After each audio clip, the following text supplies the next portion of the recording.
Hey guys, welcome back to Tactical Foul. I'm Kyle Grew. We're here again with Stevie Shard, Steve Walker. Today we have two guests from the JUCO portion of collegiate soccer. We have Damon Amy and Tim Romanello, and I'm going to let them give themselves a little introduction here. We'll start with Damon, okay? I'm Damon Amy. I'm from Delta College, right in our own backyard. And I've been here for about 10 years, and we're a D3 junior college. Awesome. My name is Tim Romanello. I'm also a Division III junior college here out in Rockford, Illinois at Rock Valley College on the men's side. Awesome. Yeah, a lot of love for Rockford. So I think a lot of people know from my interview. I went to school at the university, the Rockford University, right there in Rockford, Illinois. So I appreciate you guys being on. Hope everybody's doing well. Let's just get this rolling real quick. When do kids start typically getting on your radar as far as like getting your attention and looking at them? Damon, you want to go first? Sure. Usually, things have changed a lot in the last few years. Since success, I think, has made things a lot easier. The biggest thing for us is, like, right now, like, I'm done with my 2020s. I have 5 commitments for 2021 already, and I'm like talking to 22s and 21s heavily right now. And it never used to be that way. I used to be fighting in the spring of their senior year, just trying to get kids to come in. So, but things have changed quite a bit. I still know there's quite a few that aren't done, but for us, we're done already. Nice. And for us, our 2020 class is done and solved. And once we start knowing what's going on with a season or not a season or any kind of delay is when we'll start moving forward, mainly because I'll have probably out of the 26 kids, 19 of them are going to be freshmen. So I don't have a whole lot to be replaced the year after. But that being said, if you're a local kid, there isn't too many that fall through the cracks of getting noticed. Being out here in the greater Rockford area, there's probably 9 high schools from there. And then you have the Raptors Club that's big in Rockford. So that kind of helps. But, being able to go from place to place up into Beloit, Wisconsin, or Milwaukee or Madison, there's that. We don't do a whole lot of international recruiting just because of the cost for those specific students. But I think a lot of that is just the advantage of having, the 7, 8, 9 local high schools in our backyard. That, it's 10 minutes in any way, and I can get to every single high school. So, absolutely. When you guys are recruiting kids, do you look for any specific type of player or any specific type of person, I guess, at all? Does that come into play? Tim, go ahead. This is where I think, and I think Damon will support this.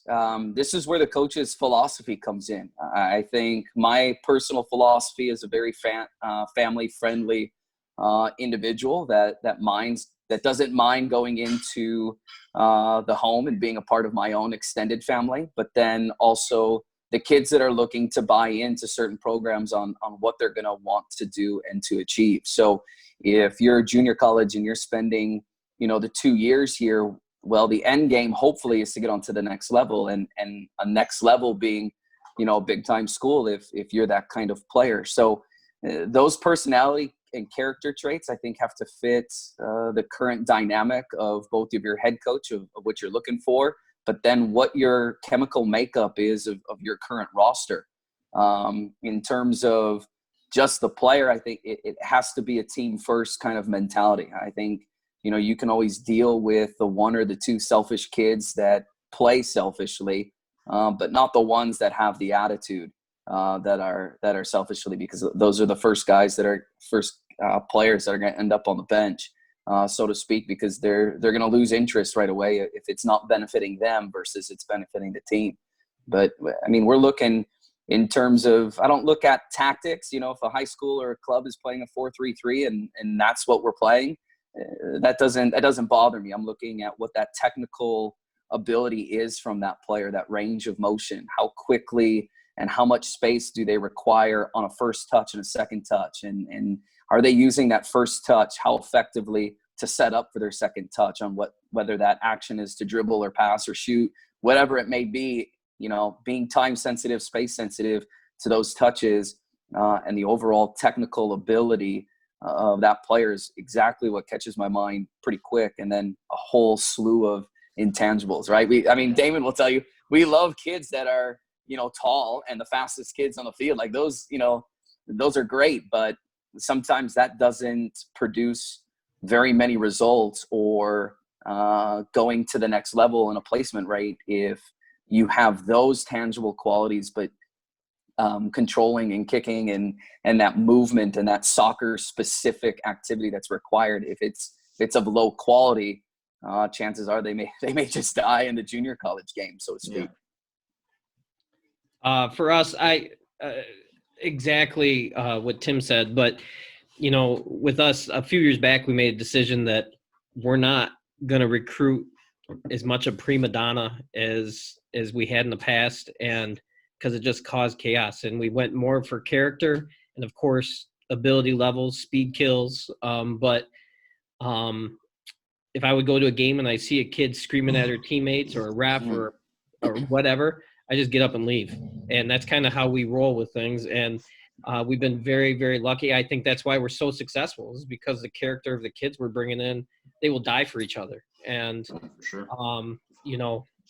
that makes things a lot easier. No more drama, and that's kind of what they're looking for. So yeah, exactly what Tim said, but just those couple other things, Absolutely. So following on from that, what you're looking for as a player, for you as a coach, what are some of the better practices that players use? Like how do you go about, obviously, getting the attention from the players? Are you you go to ID camps? Is it games? What do you specifically kind of look for? Well, I go to ID camps. We have our own ID camp as well. I go to SVSU's ID camp every year, every time they have one. And then we do, like, if someone invites me, I'll go. I'm always trying to get Delta's name out there. I go to the showcases and try to recruit whatever. We get a lot of kids from our own Tri-County Nationals. I think 5 or 6 each of the last 2 years. So, so that helps out quite a bit. We go north quite a bit, and we get kids up there that are very athletic, just maybe not have been seen. We've got kids from over in the Kalamazoo area this year coming in. But that's I'm willing to go anywhere to recruit a kid. And if they reach out to me, then I'll definitely make the opportunity, especially with film, then I don't have to, then I don't have to go searching for it. It makes it a lot easier to recruit somebody. Right.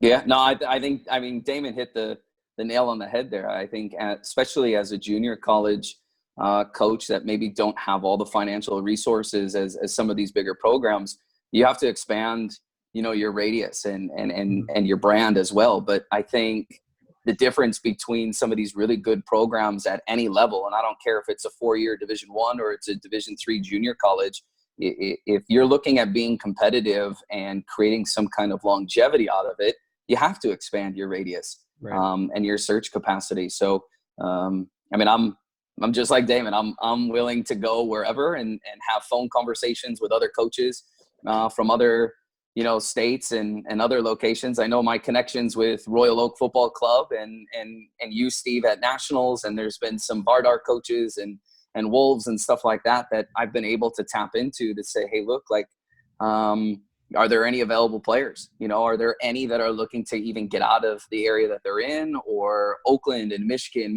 State, or some of these other schools, they're not being looked at. They want to get out of state. And then in return, I think I sent you 4 of my players or 3 of my players went to your ID camp, which was kind of cool. So I think in turn, it's just a matter of communicating. Yep. Absolutely.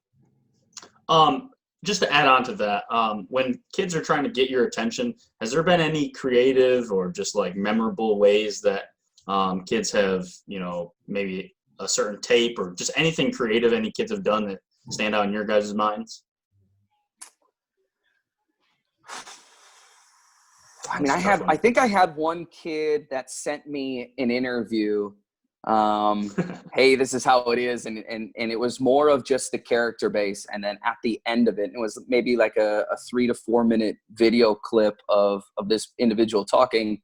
Then it listed all their showcases and their high school games. So I thought that was kind of cool because it was something different. It was going strictly based off of their personality. So you kind of knew right away, like, okay, let's see where this goes. And then if you could ID them because they certainly had the pedigree in terms of a resume for the club and the high school that they were playing at, it definitely did that. Funny story, when I was coaching the women's side out in Dodge City, Kansas, there was a girl from the Cayman Islands that had sent me a video of her juggling a soccer ball while in a tree. So that was needless to say, it didn't work out. But that was probably the most interesting piece of video that I've ever It's so disappointing to hear. I was hoping to hear she turned into a superstar. Man. Yeah, I mean, I really haven't had anything crazy. I mean, I think the thing that I like the most, though, is when a kid – I know I saw in one of your episodes, like when a kid actually looks at the school and figures out what the school's about and can ask me questions or talk to me about the school. I love kids that have questions, and I'm not just standing there being a salesman. So 100%, Damon. Absolutely. So what, I know we kind of talked about ID camps, different things, but what are the resources that you use the most to recruit kids, whether it's ID camps, watching video, going to regular high school or club games, anything like, or even websites or anything like that? I use NSCA, which is nice just because it plugs into my front rush. And that's easy to save recruits for maybe a lot of the distant areas outside of the coaches or the teams that I'm already familiar with. But I don't hop on to anything else outside of maybe some of the few contacts that I've held on to either while at Oakland or at Dodge. So the people are your resources. Yeah, for sure. Yeah, very, very much so. Very Absolutely. much so. I hope to be friendly with the Nationals for a long time because they help out quite a bit. I mean, I use I try to get kids from out of state or out of whatever. And I use the NSCA, I use Field Level. I use anything and everything that I can possibly to find that kid that might be slipping through the cracks. I try to contact club coaches, high school coaches. I go above and beyond, and maybe I'm a little crazy about it, but, I don't know if that's what everybody does, but that's at least what I do, For sure. I mean, it sounds like you guys both are kind of doing a lot of things. So I think you probably both agree that a kid should put their stuff everywhere and kind of just, saturate the market, if you will, with their stuff, and that's the best practice for them. So and reach out and do the questionnaire. Yeah, for sure. And try. I've had more and more kids because of this want to Zoom talk, and I love it because I get to see their expressions and their face, what they're actually doing when I'm talking to them, and and they can see my facial expressions that I'm goofy and I'm not normal. So hey, that's all right though. Yeah, for sure. I know we kind of talked a little bit about this, but what are some red flags or things that make you just kind of not, pass over a kid or a recruit? Their general demeanor. I know one thing. My wife is a former softball coach as well. So, two of our biggest things are, hey, look, how do they treat mom and dad after the game? How do they treat their coach? What are some of the words that they're saying? The referee, Damon had said that earlier. The biggest thing is if you're down a goal, down 2 goals, maybe you're playing a really good opponent and you don't play on a very good team and you're getting trashed. How how are you responding to that? Is it in a negative way? Is it a negative light? What kind of leadership qualities are you being able to, to display? I think, especially for the captains out there on all these respective high school and club teams, and this probably goes to the junior college way when they're getting looked at by 4 years, is, you're in charge of leading that team, and not everybody is going to follow the same way. So you have to reach basically the best player on that team and the worst player on that team and everybody else in between. And there's going to be different techniques within that. So how they basically treat people is big for us, is big for me and my staff, because that's the first thing. If Damon said it earlier, like if they're not going to treat the referee with respect, it's okay, I'm going to put my pens and paper away. I'm going to pack up my chair and I'm going to go see another game, or I'll go watch somebody else. For sure. Because I think, Damon, you would agree, right? Like if I'm going to deal with any kind of drama or stress, it's because we're not winning games. I don't want to not win games and then deal with, like you said earlier, the prima donna, the kid that's going to give me all sorts of trouble on the field and off the field and in the classroom. There's trying to be competitive in a win, lose, and draw sport. That's stressful enough.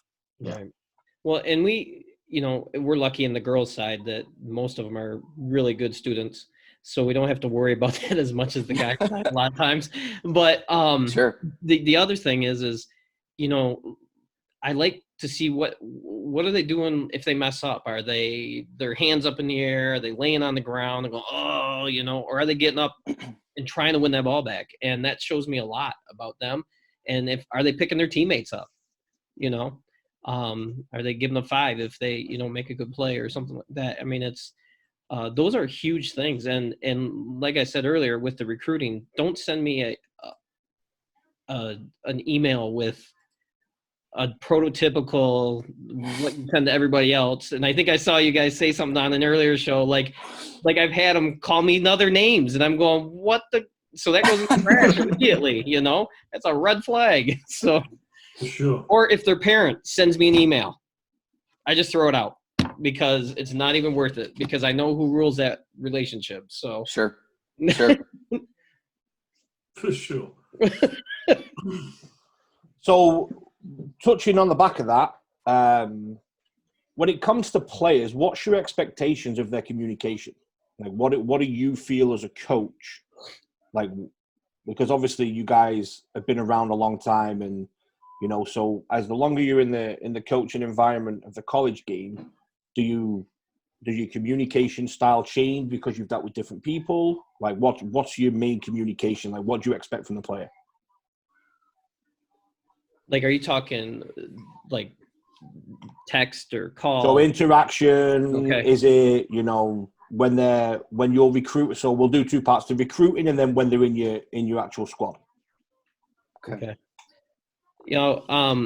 With us, especially in college, they send a lot of emails, and I want the kids, that phone is right next to them, so they need to respond in a pretty decent amount of time, and don't wait 2 days to send me something back. So that's a red flag for me. But that's even in the recruiting, but also as a player and stuff like that.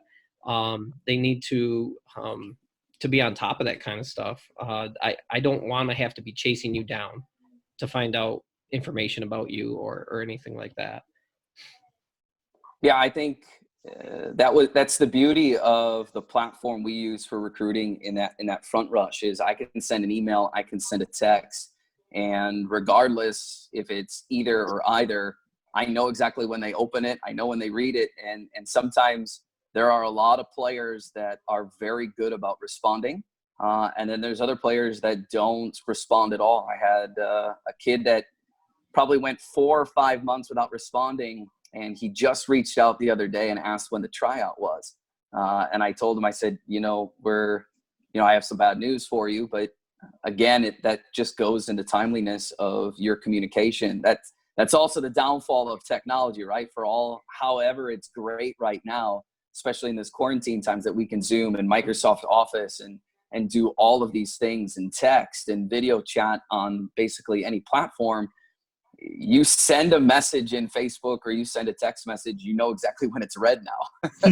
You know, that's the unfortunate thing. And especially when a lot of these players, whether they didn't need quarantine to do it, but they're on their phone anyway. So the quicker response, the better. And I'm not saying it has to be instantaneous. I do like a well thought out response that shows their intelligence and their intent in Rock Valley or wherever I am. But the idea of, you know, when they finally come, they have to be transparent. They have to be understanding of, if something doesn't go your way, then you have to communicate exactly what you expected on the field. If someone plays you a bad ball, well, explain where they wanted it, or, you know, or you wanted it. Did you want it at the other foot, or, you know, explain it. It can't be a hands up and now we're going to shut down. And Damon alluded to that a little bit earlier as well. It's the reaction. But my kids know there's an open door policy.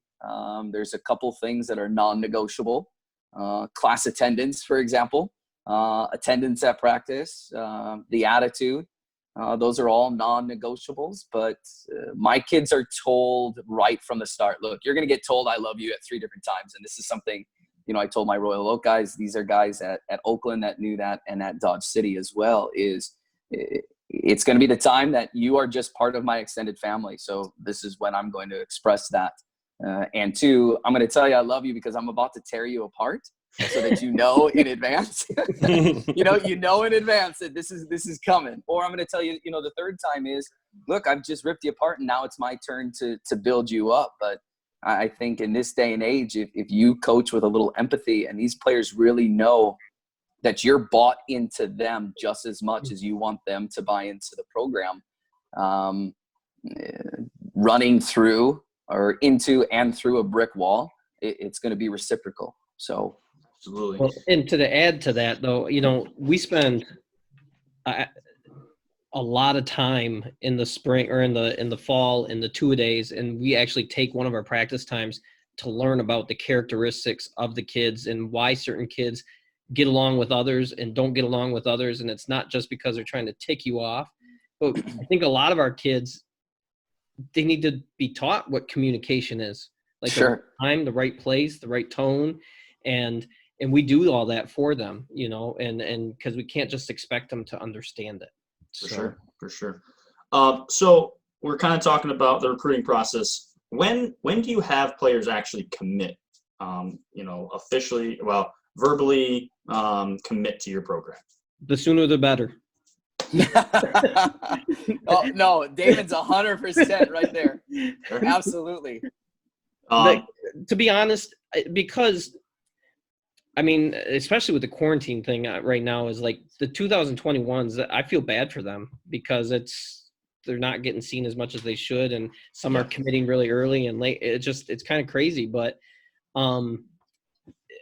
there are so many good players out there, especially here in Michigan, that I hate to say it like this, but if I've taken you on a tour and I've expressed my interest and I really want you to be there, I used to wait till after the fall season. Well, but now there are a lot of kids that are probably just as good as you that are raring to come. So I'm going to go with that kid that wants to be here and isn't playing the games. Right. And so, I mean, so again, that goes back to, you know, but if it's a really special player, I'm going to wait. I'm going to let them have their thought process. But for the most part, you know, that the sooner the better. So no, and I echo that from Damon. I think it was with my Dodge City days that we offered tuition and books as a scholarship. So you have on that letter of intent, you have 14 days from when you offer that for that kid to sign it, and then 21 days after that kid signs it for the president to sign and to get it submitted. So I like to work in those 2-week windows, even though at Rock Valley we don't offer any kind of scholarship. It's straight up just a commitment. But that being said, it's just like Damon had alluded to. There's a lot of other players that are interested. So if I bring you on campus, I'm interested in having you play. Right. And I try to put them under pressure a little bit too every time that I either speak to them by the phone in our scheduled phone call, or I bring them on campus. I would say, hey, look, The hard part is done. I'm interested in you. I want you to be here. You know, depending on what you see at campus or anything, other questions that need to be answered. If you hear anything along the way that you know that this is where you want to be, you have to say something. And if it's earlier, then it's just a verbal commitment. But when we offer kids a formal letter of intent, they have that 14 days. And if they don't commit within that 14 days, then we kind of pass the torch on to somebody else, knowing that there's other people in the wings. And sometimes it's a little bit of a cutthroat practice maybe to live by. But I think, you know, if you have other options, I think you have a pretty darn good idea of where you fit. You know, if you're going to come and visit Delta and you're going to come and visit Rock Valley, I would think that you would be leaning one way or the other. And that's okay. A lot of times I just want to know one way or the other. And if you don't want to commit to Rock Valley, or you're not even interested, so you don't even get to the point of coming on a recruiting trip and an official visit, that's fine. I just need to know how then to proceed. You know, am I still kind of tracking after you, and am I still trying to track you down and take some time and have some more conversations, or are you just not interested? And then that allows me to focus my time on some of the other athletes that either have not committed and made up their mind, or the ones that are darn near a decision. So would you agree with that, Damon? Or 100%. I literally, there's a young lady that I really, really want her to come, and she's just a great soccer player, but even better person. But literally the other day she goes, well, after quarantine, I'm still looking at these 5 other schools. And I said, I can't promise you there is going to be anything here when you're done looking at these schools. So as much as it hurts, you know, I'm not going to do it. So no, and I think you and I might be very, very similar, where we don't like to do that. We don't like to give anything that remotely sounds like an ultimatum, but sometimes it's just the time that we're in. We may not be allowed to be on campus until August 1st, and the NJCAA may make a ruling that allows us to, but I know our region's talking about possibly moving it back a month. So, you know, we may not have time. You may not have that time after the quarantine lifts to take a look at other schools. So I feel you on that one. Absolutely. So the next question I have for you guys, I guess it's in 2 parts. So what does a player need to be successful in school as a college player, as a college athlete? And then what is the biggest reason someone fails? Well, I can go if you want. Sure, go ahead. Because I got a couple thoughts. I know, I saw you thinking.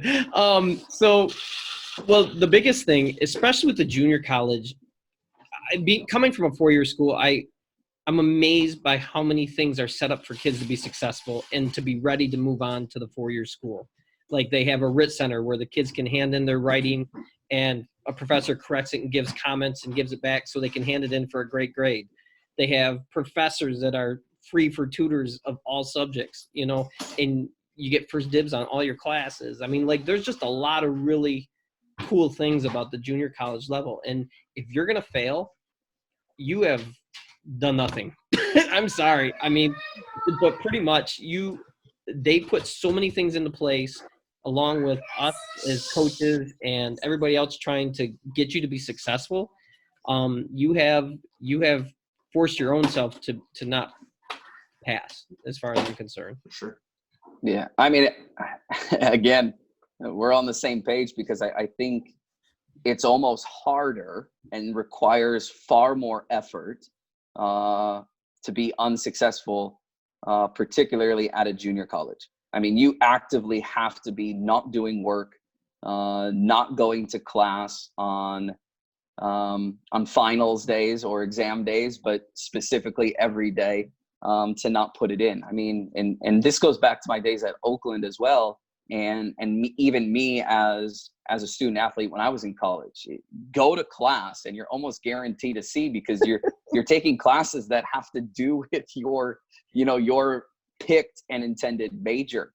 So you're doing classes that, you're going to get into. Yes, you have to take a science class. Yes, you have to probably take more math classes than than you either want to or that you're good at. But at the same time, you're still taking classes that revolve around the subject interests of each individual. And I mean, you hit it on the head.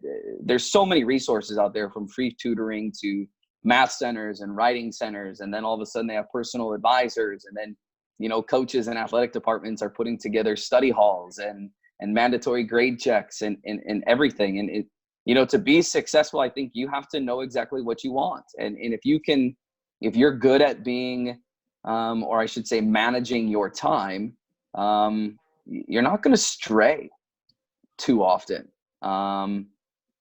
Right, Damon? Yeah. I mean,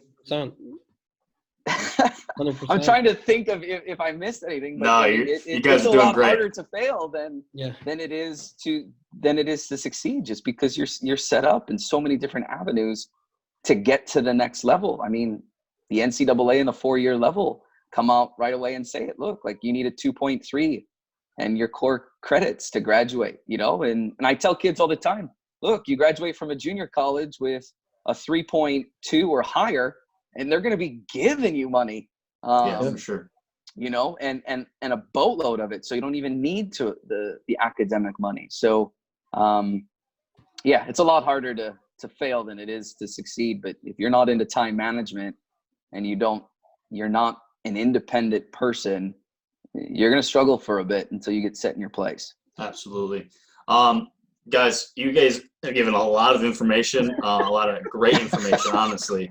No, there's a lot to break down, and you guys are really passionate about, you know, your schools and your work, and we really appreciate it. But before you go, what I want you guys to do is just give us the best advice you can give to potential recruits. I know it's tough. I'm putting you on the spot here, right? I would just say, be transparent in what you want. Know exactly who you are and what you want to accomplish, because I'm telling you, if you know that you want to be an engineer, then be an engineer and follow that wholeheartedly. And you don't have to do that at a Division I or a Division II or an NAIA school or junior college. Like, don't just slot because it's a junior college, or just don't hope because it's a Division I. You have to find a school that best fits the needs and meets your goals equally, and find a program that you're going to be able to thrive in. I mean, I can't remember it off the hand. There was a girl that played NAIA that is now playing professional. I think I saw it on social media. Yeah. And I know Dom Dwyer was a junior college kid, and he's playing in the MLS right now and stuff like that. So there's a whole bunch of avenues that don't sell yourself short.